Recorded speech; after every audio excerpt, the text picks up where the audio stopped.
ហូ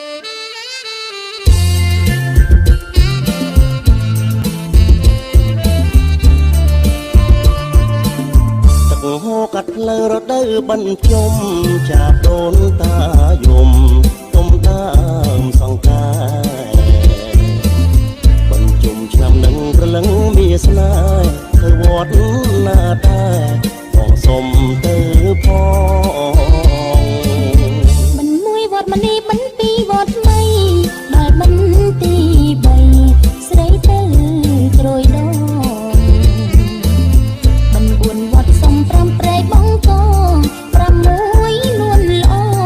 ទៅព្រែកក្របើបន្ទី7ទីណាកលយានដូនតាចែកឋានតារកកូនចៅ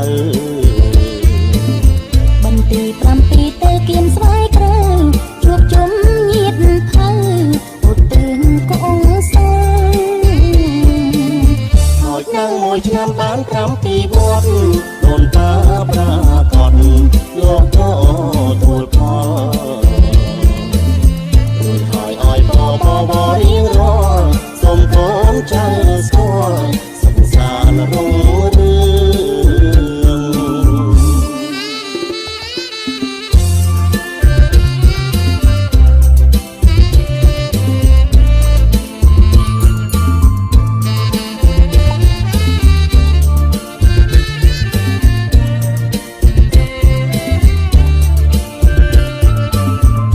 ហូកាត់ផ្លូវរដូវបញ្ជុំ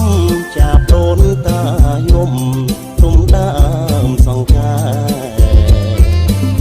បញ្ជុំឆ្នាំនឹងប្រលឹងមានស្នេហ៍ទៅវត្តណាតាផងសុំទៅផងមិនមួយវត្តមនីមិនពីរវត្តថ្មីដល់បន្ទី3ស្រីទៅជ្រោយដងបង4វត្តសុំ5ព្រែកបងកង6នួនល្អទៅព្រែកក្របើ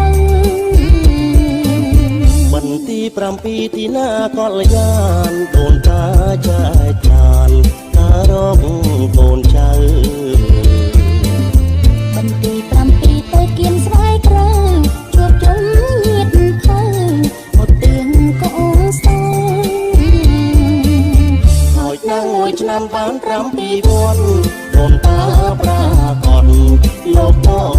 ទួលផល